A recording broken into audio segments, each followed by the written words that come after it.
स्वयंपाकात स्वादाची जान, डीएम मसाले तुमच्या घराची शान. छत्रपती शासन महिला गृह उद्योग कबनूर इचलकरंजी घेऊन येत आहेत अस्सल परंपरेची मराठमोळी चव म्हणजेच डीएम मसाले. मटन मसाला, चिकन मसाला, धणे पावडर, गरम मसाला, बिर्याणी मसाला, तिखट चवदार मसाले आणि चटणी म्हणजेच डीएम मसाले. तर आजच आपल्या जेवणाची रंगत वाढवण्यासाठी केमिकल विरहित डीएम मसाले, गृहिणींच्या मनातले मसाले आणि चटणी अवश्य वापरा. डीएम मसाले महिला बचत गटाद्वारे करणारे स्वच्छ माफक दरामध्ये म्हणजेच डीएम मसाले.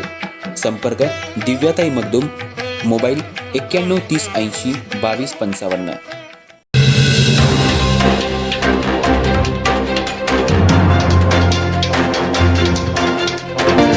इचलकरंजी शहरालगत असलेल्या कबनूर गावात महापुरुषाचा अपमान केल्याप्रकरणी तणावाचं वातावरण बनलं होतं आणि कबनूर चौकात असलेला झेंडा काढावा यासाठी काही सामाजिक संघटनांनी आक्षेप घेतला होता. आज प्रांत कार्यालयामध्ये बैठक होऊन हा झेंडा सन्मानपूर्वक तिथं असलेल्या कब्रस्तानमध्ये लावण्याचा निर्णय घेण्यात आला. या लावण्यात येणाऱ्या झेंडा समितीमध्ये कबनूर ग्रामपंचायत, पोलीस प्रशासन आणि महसूल प्रशासन असणार आहे. त्यामुळं आजचा तोडगा निघाल्यामुळं कबनूर गावामध्ये शांतता प्रस्थापित झाली आहे.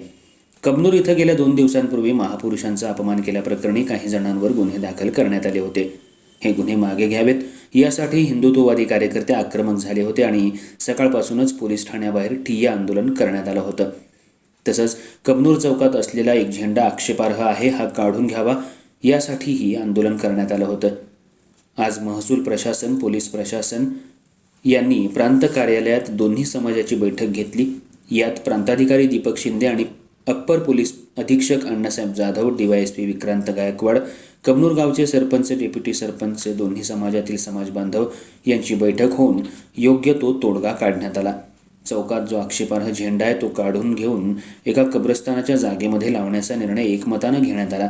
याला सर्व समाजातल्या नागरिकांनी एकमतानं संमती दिली. त्यामुळं गेल्या 4 दिवसांपासून कबनूर गावामध्ये अशांतता पसरली होती.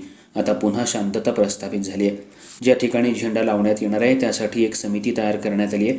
समितीमध्ये कबनूर ग्रामपंचायत, प्रशासकीय अधिकारी, पोलीस अधिकारी, महसूलमधील अधिकारी हे असणार आहेत आणि या सर्वांना घेऊनच हा झेंडा त्या ठिकाणी लावण्यात येणार आहे. आक्षेपार्ह काही लावायचं नाही अशाही सूचना या बैठकीत देण्यात आल्या. इथून पुढं कबनूर गावामध्ये कोणताही झेंडा लावायचा असेल तर शासनाची रीतसर परवानगी घेऊनच झेंडा लावावा असा बैठकीमध्ये एकमतानं निर्णय घेण्यात आला.